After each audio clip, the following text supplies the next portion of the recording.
Hello friends, today we want to watch a summary of the animation of Cars, so please stay with us until the end of the video, and we will be happy if you support us with your like and subscribe. So let's start the video.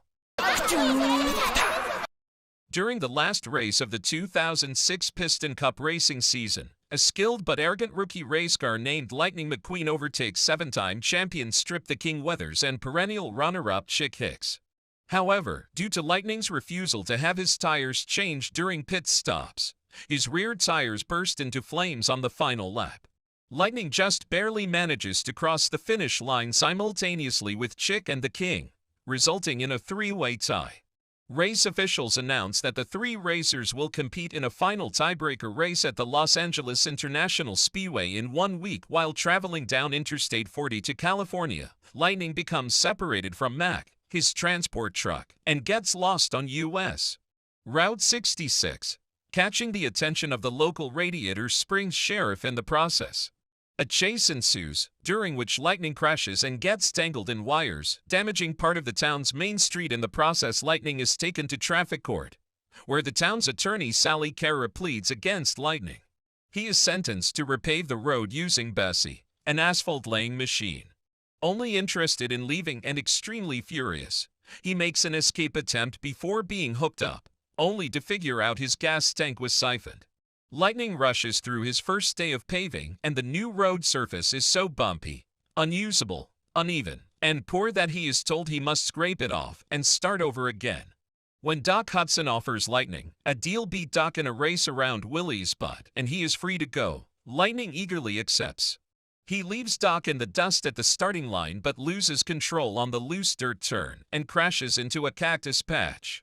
While the town's tow truck, Mater, hauls Lightning out of the cactus patch in which he landed, Doc effortlessly cruises to the finish line after informing Lightning that he races like he fixes roads.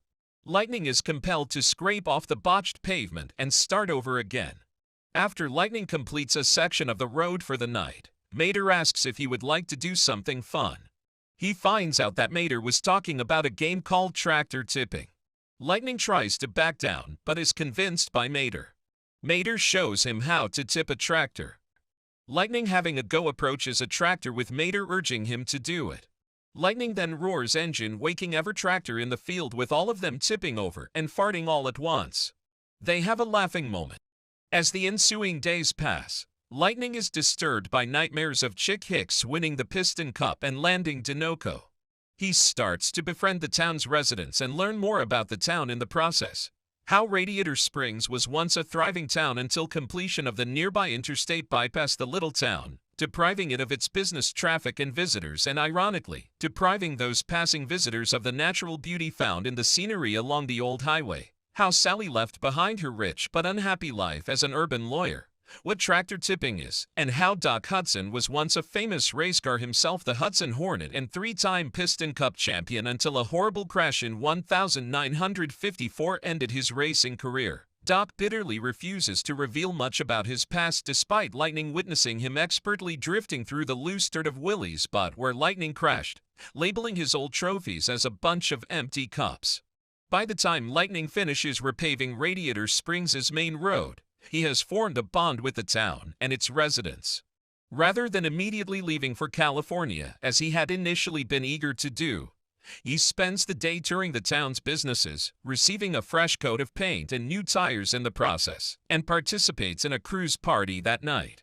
But he is suddenly found, then whisked away in his truck, Mac, without even a chance to bid farewell to Radiator Springs.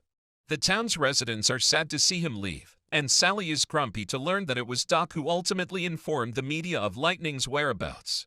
The final race among Lightning, the King, and Chick opens with what the race's commentators call the biggest race in history.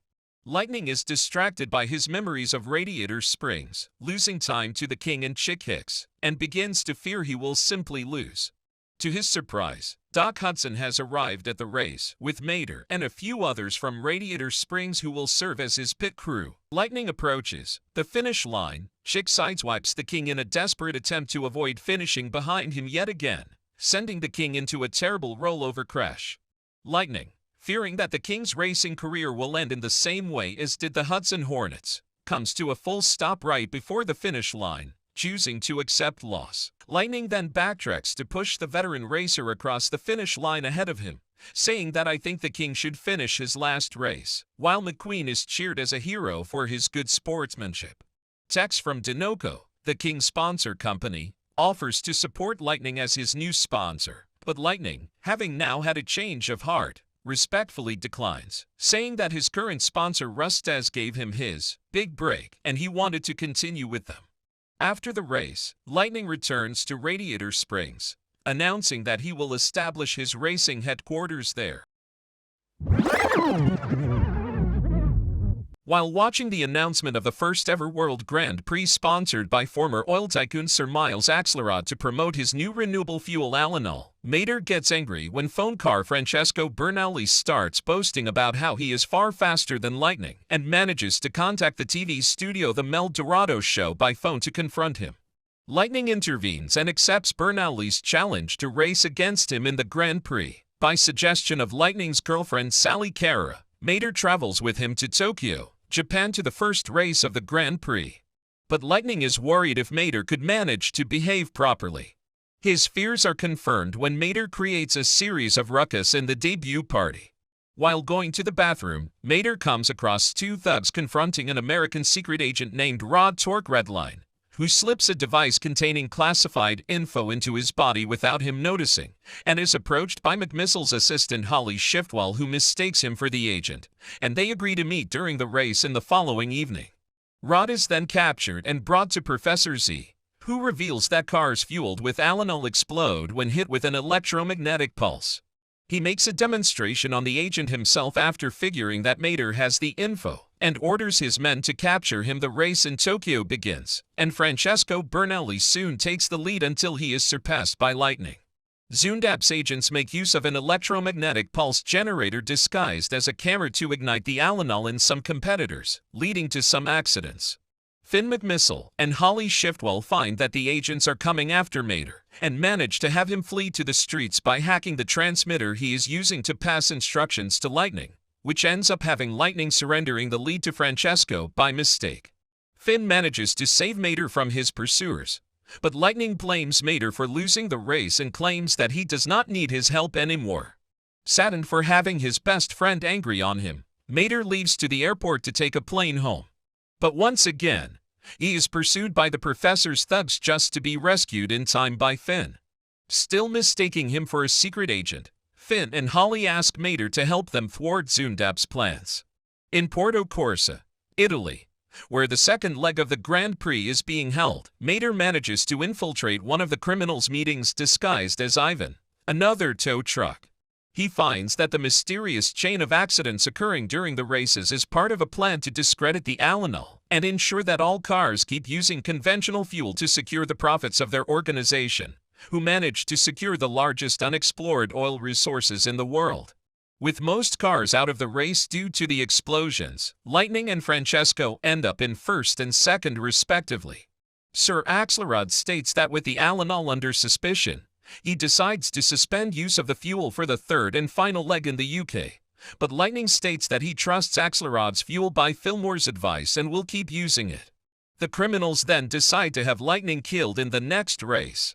Mater reveals himself by accident and rushes to warn his friend, but is captured along Finn and Holly before being able to do so. Mater is put to sleep by some sleeping gas inside the Lemon's truck. While he's asleep, he dreams about the past few days in Japan, realizing that he was embarrassing Lightning when he didn't know and that everyone was laughing at him. Then he remembers causing Lightning to lose the first race in Japan.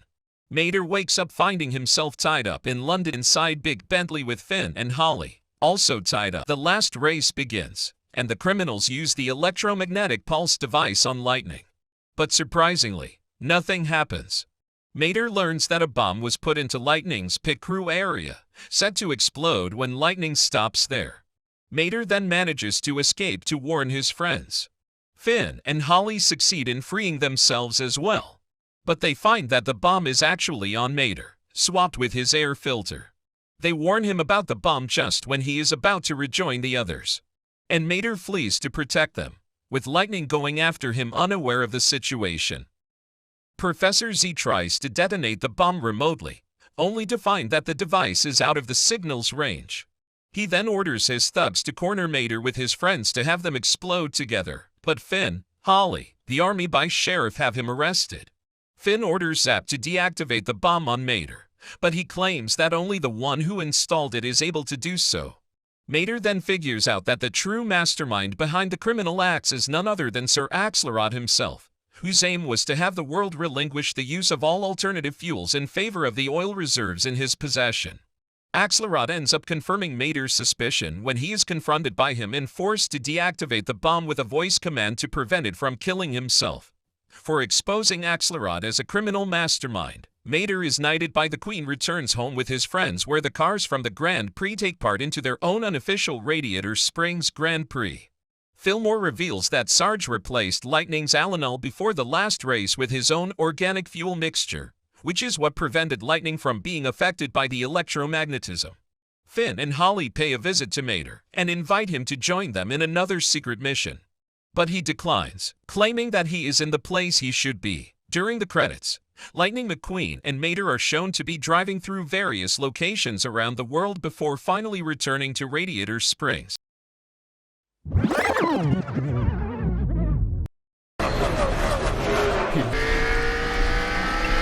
Lightning McQueen, now a 7-time Piston Cup champion, is preparing for a big race. One day, a rookie named Jackson Storm, who is part of a new generation of race cars who use the latest technology to run faster than veteran racers, comes from nowhere and beats him.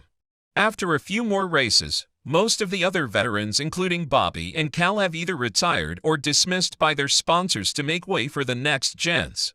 On the last lap of the final race of the season, Lightning has the lead, but Storm, Danny swerves catch-up, but pushes himself so hard that he spins out of control, has one of tires blown out, and collides with a wall, launching him into a rollover crash, leaving him seriously injured. 4 months later, Lightning is recovering back in Radiator Springs but is afraid he might never be able to race again. Lightning has mostly been watching a video of the last race of his late mentor Doc Hudson. Lightning tells his girlfriend Sally Cara that he doesn't want to be forced into retiring, like Doc, but also that he can't race like before. She tells him to try something new, and Lightning decides to start training again. Lightning calls Rusty saying that he wants to train like Jackson Storm, and they inform him that they're opening the new Rust Racing Center to tell him that in order to pay for the facility, they sold Rust to a car named Sterling, who introduces him to his trainer, Cruz Ramirez, who is a big fan of him. After Lightning accidentally destroys a simulator, Sterling then tells Lightning in his office that his racing days are ending, and that in order to provide Sterling with revenue, you will be selling legacy merchandise instead. Lightning, annoyed at the realization that Sterling cares more about him as a brand than a racer, asks for one more race and makes a deal with Sterling. If Lightning wins, he gets to decide when he's done racing, otherwise he'll retire and sell Sterling's merchandise. Sterling agrees to Lightning's deal and lets him train at Fireball Beach with the help of Cruz. Lightning is able to train on the beach and help Cruz become experienced as well, but his top speed is 198 mph, which is still slower than Storm. Lightning sees a sign for a dirt track known as Thunder Hollow and decides to do more difficult training there. At the speedway, Lightning, disguised as Chester Whipplefilter to avoid paparazzi, comes upon the Crazy 8 Demolition Derby, and he and Cruz are joined by a huge school bus named Miss Fritter. The derby starts, and after Lightning challenges Miss Fritter to avoid hitting Cruz, she becomes the last undamaged car. Because of this, Cruz is declared the winner, and Lightning becomes upset that he failed to win. Not only that, Cruz accidentally trips over a water truck that blasts water on Lightning, blowing his cover and revealing his identity to the crowd. While leaving Thunder Hollow, Lightning lashes out at Cruz, angrily yelling at her that instead of making progress in being faster than Storm, he is too busy taking care of her. And in the process, he deliberately breaks her trophy. Angry, Cruz commands Mac to pull over. Cruz says she wanted to become a racer her whole life because of him, but when she got to her first race, she saw that all of the other cars looked stronger, and therefore left. Cruz then leaves Lightning and Mac on her own. Lightning sees a report on TV that Storm set a new record for the fastest lap in a race. He calls up Mater to get some good advice, and he replies that Doc's trainer would know the most about racing. Knowing his trainer to be an old truck named Smokey, Lightning persuades Cruz to help look for him. Arriving at Doc's hometown, Thomasville, they come across Smokey, and Lightning says he doesn't want to be forced out of the sport he loves like Doc was. Upon hearing a story of one of Doc's races, Lightning remarks that he wishes he could have seen Doc at the happiest part of his life, his racing years. This prompts Smokey to show Lightning a garage containing a whole wall of pictures of himself and Doc together. He tells Lightning that coaching him was the best part of Doc's life, and that while he can never be faster than Storm, he can be smarter than him. Lightning participates in a practice race against Cruz, but he still can't catch up to her. After watching footage that shows Doc pulling ahead of another car after drafting, Cruz and Lightning are successfully able to complete the exercises. They perform a final practice race, and Lightning takes the lead down the final stretch. However, he then has a flashback to his crash and loses the race before heading off with Cruz and Smokey to Florida. At the race, Lightning lines up in the last position due to missing all qualifiers, and he passes the other racers using the skills he learned at the dirt track. However, Sterling asks Cruz to leave because she is merely a trainer, and when a wreck occurs on the track and Lightning pulls into the pits, he decides to have Cruz finish for him in order for her to have a chance at racing, remembering her story about wanting to be a racer. Lightning and his pit crew get Cruz ready to race while Mater distracts Sterling from intervening. While Cruz races, both Smokey and Lightning act as her crew chiefs. After several laps, Cruz pulls up behind the pack and she picks her way between them before pulling right behind Storm on the last lap. Cruz taunts Storm, and he says he's not angry. Storm loses his focus and rams her into the wall, but Cruz drives up the wall and flips in the air over Storm in a manner similar to Doc, thereby winning the race. Upon this victory, Sterling immediately offers Cruz to race for him, which she declines, and takes Tex's offer to become the new Dinoco racer instead. After both Lightning and Cruz are declared the winners due to both wearing number 95, he says he will continue racing. Back at Radiator Springs, Cruz now as Dinoco #51 and Lightning now as the fabulous Lightning McQueen. To honor Doc, Hudson learned that Tex HTO has bought Rust as A's medicated bumper ointment from Sterling and taken over their sponsorships. Lightning says that he will take on the role of Cruz's new crew chief, implying that he will continue racing through his frequent training with Cruz. They then perform a practice race together using their newfound skills, and that was the wonderful ending of Cars 3. I hope you enjoyed. Please send the video to your friends, and I will see you next time.